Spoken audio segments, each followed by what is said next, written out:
Nigerian seamstress, Nigerian tailors, and then you're putting that gown at maybe 700,000. It takes an effort to create change. Most people are just not ready to do better, and you cannot do better than you know.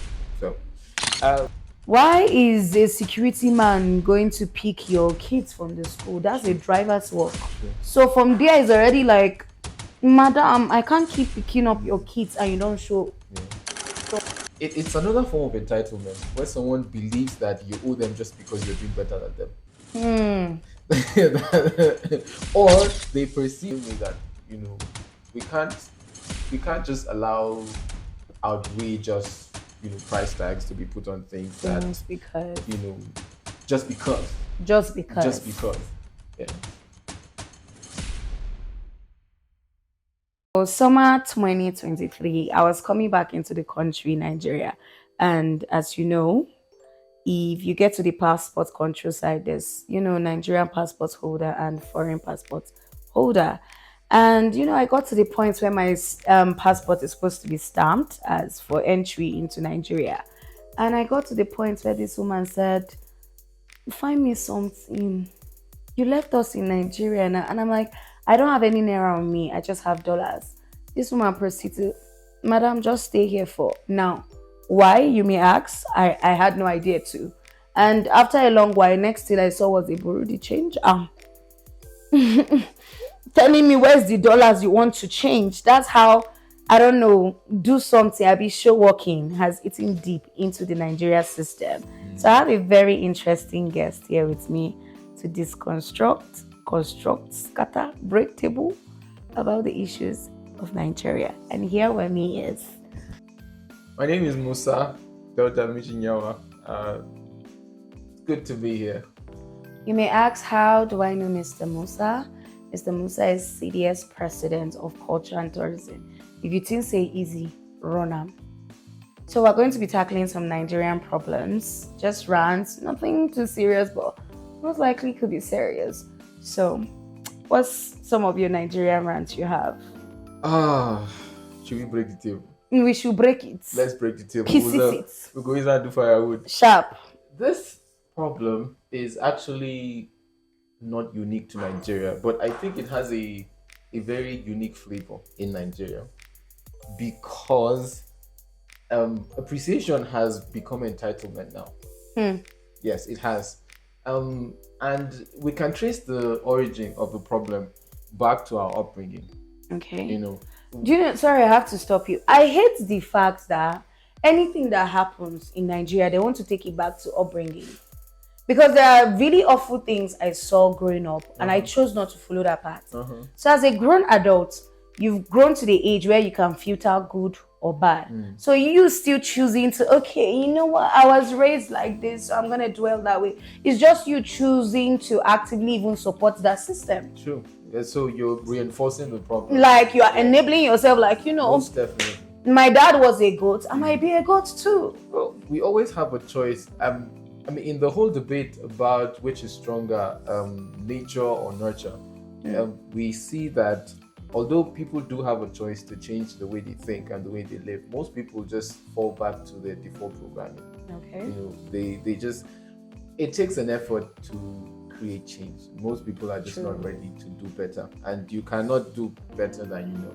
So it's unfortunate that everything goes back to upbringing, but let's even begin from there. In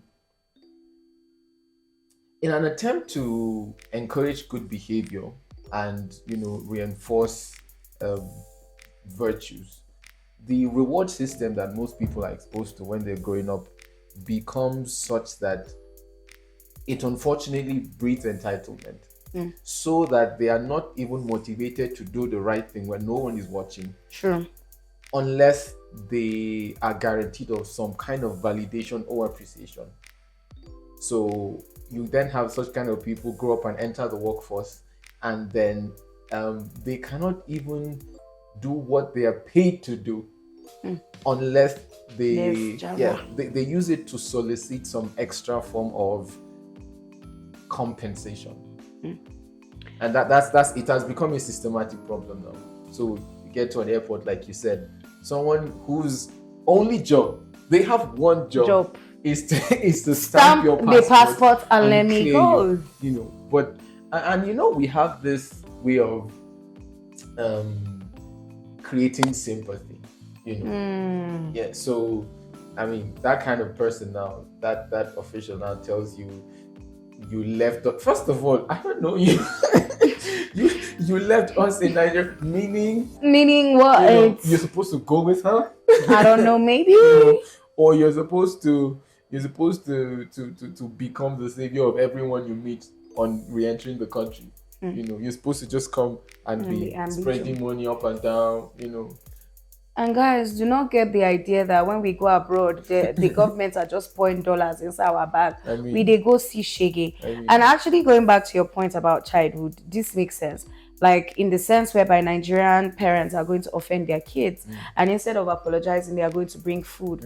And then you see grown adults, like for example, maybe someone hurt you, and instead of you guys talking out that emotion and tackling it, it's like now you start using money. You start using gifts to like people. It's the same lack of emotional intelligence. People do not know how to be accountable. People do not know how to apologize. People do not know, well, not everyone, but break the table. Okay. Shine. I don't know. I think it's just laziness, basically. Laziness? It's just laziness. Yeah. On the one hand, you know. However, let's not overflow the issue. If you, like I said, if you extrapolate that, if you project it into you know the adult life now, we said before, people are no more motivated to do their jobs unless you know you're for sure some working. Yeah, and then they now try to guilt trip you. That's the second. That's the biggest part. They now try to guilt trip you. You know, like you are selfish for not. Nowadays, a thank you is not enough. You know, to genuinely thank someone for their service or for their kindness or for their it's not everything. Almost everything has become transactional these days. So how then do you judge kindness? How do you measure it? What's the real metric for measuring kindness? How do you know if a person is kind or if they just want to get something out of you? You know? But also, I feel like some of these entitlements come from how Nigerians has been exploited. Sure. Like when it comes to employee to employer situation, maybe my job is to be maybe a cashier.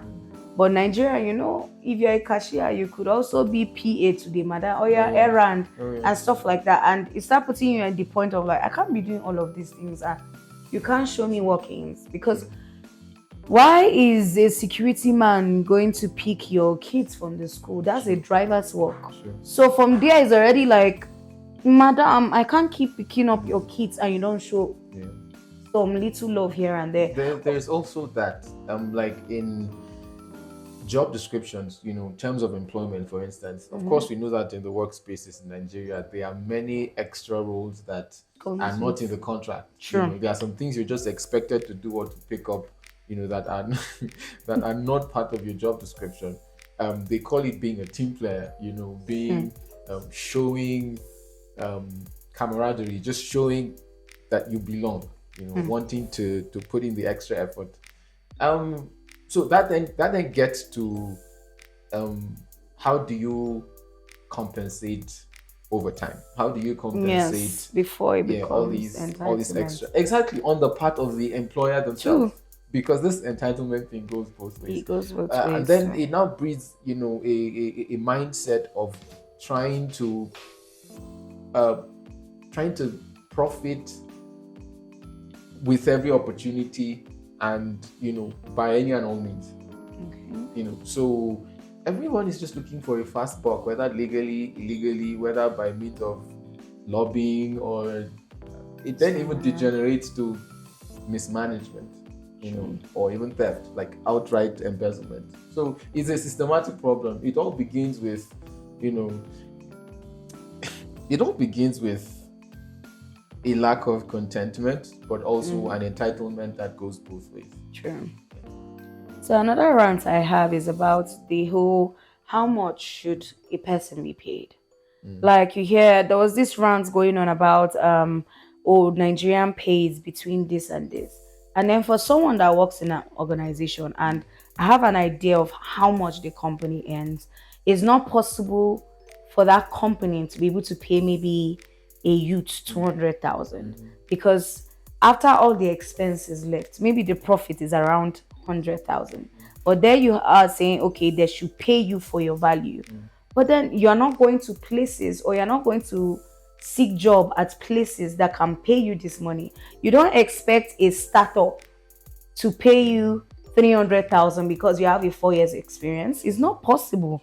But where do we draw that line? Because it's like everybody's saying, oh, Nigeria doesn't pay. I'm like, Nigeria cannot pay you the kind of money you're looking for now. You don't expect to go to a restaurant where they have like four staffs for serving food, four staff in the kitchen, and then you expect to be getting 100,000. The business is not even making that much money to be able to pay you that. So I feel like for me, you can have the right to ask for bigger pay if you're working in a government institution.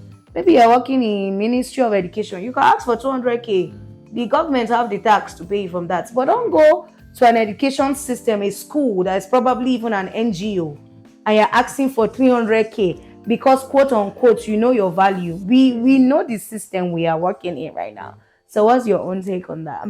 Well, you actually raised three very important points. First of all, is the profitability of the business itself. Secondly, is what the minimum standard for remuneration is in that industry. Third is what actual value the person provides and what makes them feel entitled to that kind of pay. Okay, so now when you integrate all these things, and let's not forget experience and seniority also play a key role in the aviation industry. For example, if you were, let's say, a pilot and you got employed in an airline and you were a first officer, right seat in that airline, it's like a dual rank system and seniority is everything. True. So you can start in the right seat and become a captain on the type of aircraft you're flying. But if you have to change airlines or aircraft or aircraft types, even if you've spent 15 years in your previous airline, once you move to the new company, you're at the bottom of the seniority list, no matter how much experience you have. So seniority really is everything. It doesn't mean you're inexperienced. It might be the same type of aircraft you're flying or you're supposed to fly in the new company, but there is a waiting list for promotions. Right? Okay. So you literally start over at the bottom again. Now, so the analogy now, let's bring it over here. If the company is profitable, is doing well, if there's a minimum standard in the industry that you know about, and if you actually have the value commensurate to the demand you're making, then it's fine.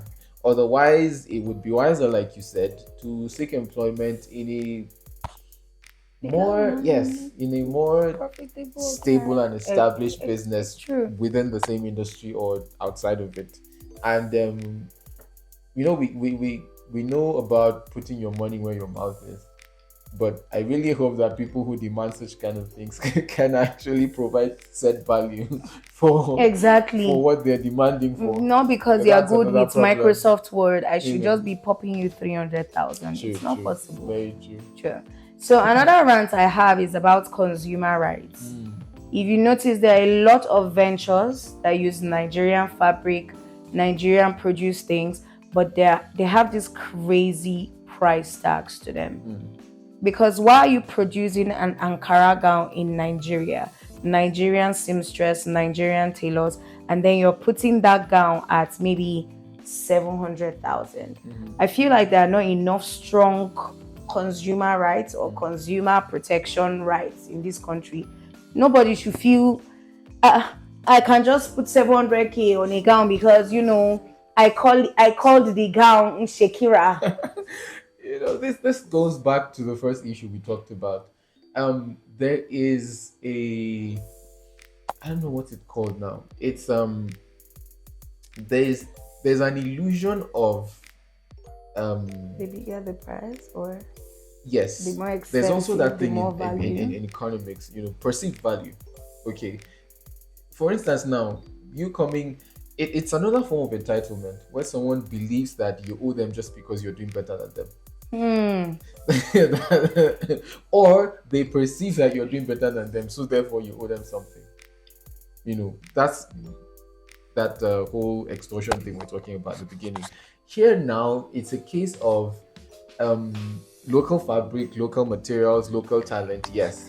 But because they have a target consumer market, Yes. okay, the rich and famous, the classy, it's supposed to be designer wear, right? So there's a particular class of people whose patronage they are seeking for. Yes. So, and those kind of people perceive value by cost. So they naturally would not buy, whether it actually even has set value or not, or set True. quality, they naturally would not buy products that seem to fall below a certain price tag. True. First of all, for the sake of their own status. And then secondly, because they believe that the more expensive it is, the better the quality, whether or not that is always the case. So these designers or these producers have this in mind.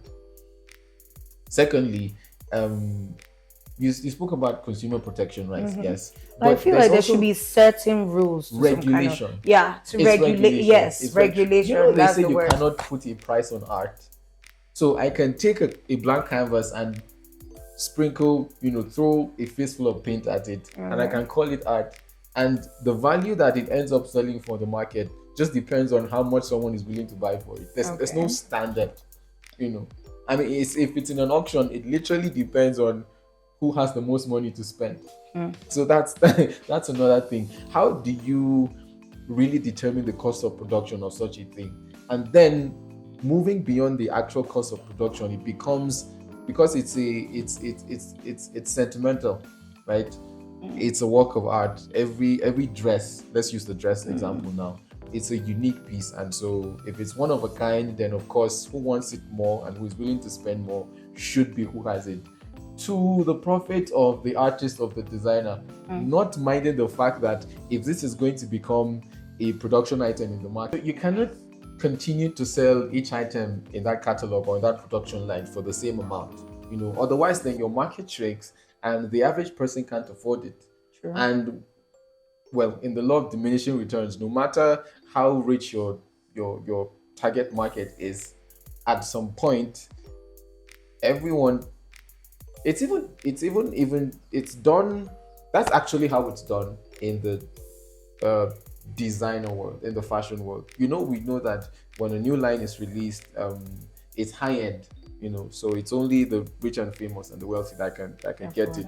But eventually it starts to become, after a couple of months, when it is launched and those who can afford it can buy it.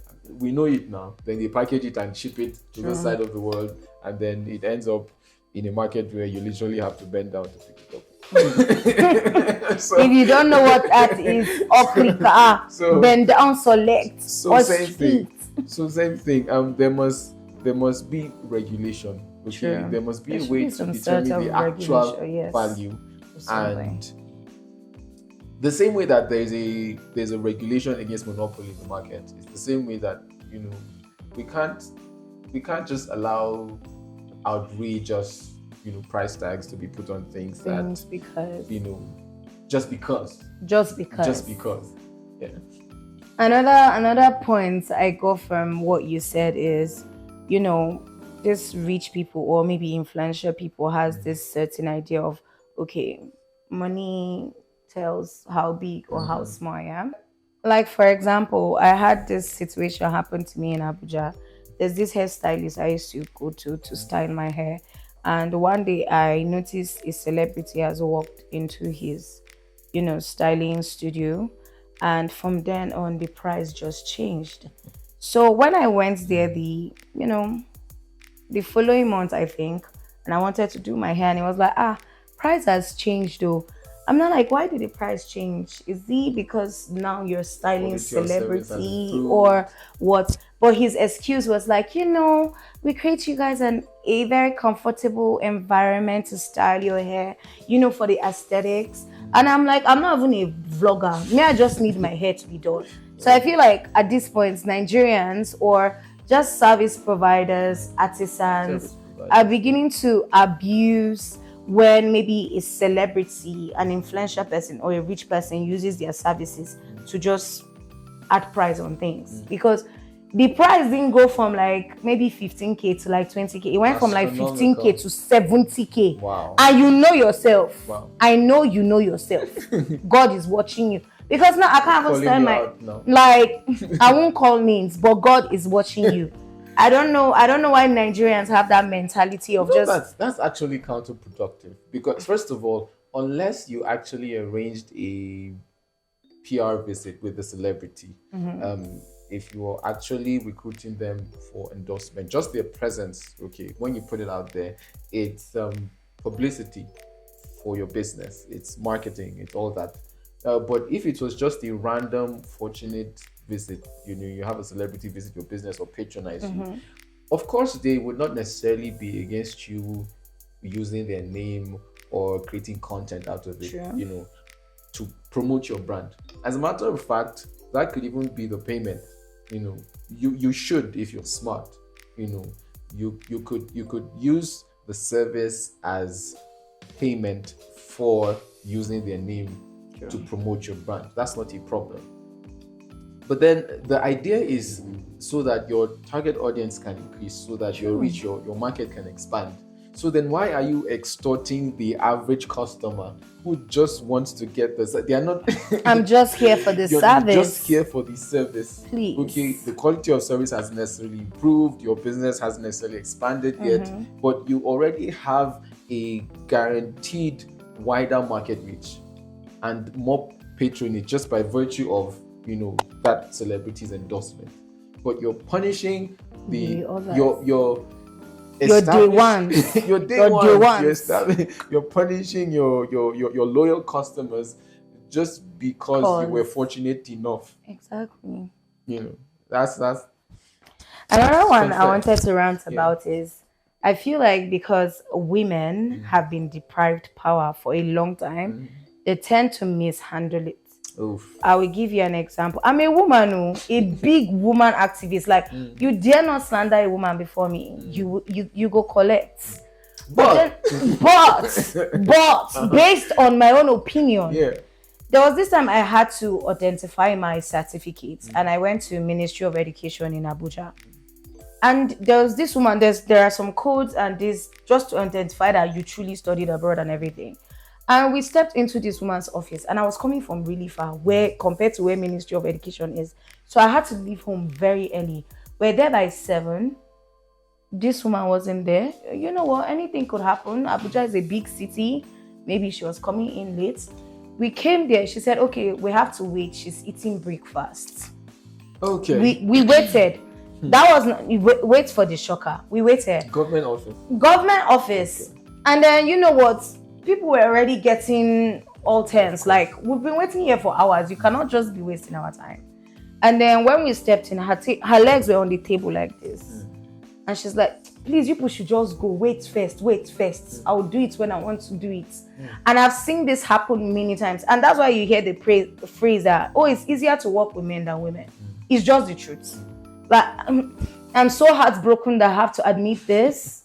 It's easier to work with men sometimes than women. Women will frustrate it, overcomplicate information, question you here and there. And why do you need it? And do you really need it? Why are you even coming here for it? So I feel like maybe because women have been deprived, when you're not familiar with something, sometimes you can destroy it because you're not familiar with power. So do you feel like because women are not familiar with power, they tend to misuse it sometimes?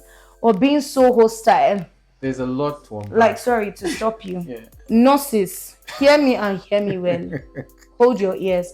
There's no reason a hot-tempered woman going to be a nurse. People are already going through a lot mentally, physically. And you as a nurse, they're supposed to care for them. You're not adding to their shaggy. I pray God will not show you shaggy. Amen. That's my prayer for you. Amen. Why? Okay, let's unpack it. I won't get in trouble. Based on my opinion, it's a culture problem. First is the work culture, ethics and professionalism. Second, also a culture problem, the patriarchy. you know. Um, and third is a lack of consequences. Mm, Yes, there's a lack of consequence that to some to actions. some actions that even when reported, you know, I hate to say, but there are two kinds of people who exhibit such kind of behaviors. The first is someone who had to prove themselves over and over again, had Mm-hmm. to fight to earn their position. Sure. Now, while that is supposed to be a good thing, the negative consequences of it is that such people might become bitter and territorial and bossy, so that they then feel like they have to protect their position and privilege, otherwise they would be disrespected or No, as you have. underrated, something Mm-hmm. like that, you know. And so they have to adopt this attitude. Attitude. That's the Attitude. word. They have to adopt Attitude. this And attitude. disgusting You attitude. know, it's also an abuse of office and power. But now, if we go back to the ethics and professionalism problem, well, our work culture in Nigeria, it's not it's not world standard. It's not That bad or mm, unfixable. it's not world standard. Mm. It's not according to global best practices. There's hardly an institution you enter in Nigeria where you find efficiency and professionalism at its core, at its peak. It's even a surprise when you do find a place running fairly efficiently. You'll be like, Uh-uh. this Nigeria, You mean very customer shocking. service is You good know, here like this? like you mean a government office can be, you Can talk know, to people nicely? it's a Attend to so patients with a bit of you have love and people care? who have this god complex, right, occupying positions of public service where they are literally supposed to, and such kinds of people, by virtue of their position, they are supposed to be custodians of the culture. However, their own personalities, their own insecurities, their own attitudes tend to become the standard there. And on the one hand, you have people who are both intimidated by it and are also admiring that kind of thing, so that they cannot wait to get to that position also and become that person. So to round this episode up, I'm just going to drop two rants that I need Nigerians to work on, especially when it comes to the medical field. Nurses in Nigeria, why are you so hostile? Someone is literally at the point of dying, and Nigerians do not have the sense of urgency. Why is somebody being rushed into the hospital and a nurse is still chewing on chewing gum? This is a matter of life and death, and you're just there. Or always so, I don't know, hot tempered. You are going to the store, you're trying to pay for something. Madam, do quick, give me your card. I'm not your problem. I didn't hurt you. The least you can do is even to smile at me because I'm spending money in this hard economy. But no, or you're driving and maybe you're trying to park. Madam, do quick, park. Calm down, Nigerians. Calm down. I know we're stressed. I know we're tired. But our attitude towards each other is so poor. Then how do you expect foreigners to even treat us nicely? How do you expect them to even respect us as Nigerians? It's hardly any Is dignity. let's chill. So just give your own one rant and then we'll round this up. One rant that Nigerians work on this. Nigerians. And I no go do walk-ins for anybody. If your work is to take a trolley and put my things in the car after I shop, do not ask me for any doings. I beg. If you even give me your doings, I go appreciate. Tips are not entitlement. Tips, please. Yeah. Well, I don't know if this will address any one specific case, but just generally speaking, my rant is about the fact that it's unfortunate that Nigerians have given up or are giving up on Nigeria. And it's unfortunate because I know that we have the human potential, we have everything that we need to fix this country. but we are either discouraged by the broken systems, the people who are actively invested in our destruction. Yes. Ewe. Or we have people who don't even consider it worth the stress. You know, I honestly understand them, to be it's sincere. let's not lose hope. Let's not Let's lose not hope, lose hope. guys. Nigerians, Nigeria is please. still worth fighting for, It the still is. It guys. still is worth fighting Yeah. for. Yeah. So thank you for watching today's episode and see you on the next. Don't forget to like, subscribe, share to a friend, and probably call me on my phone. Yeah.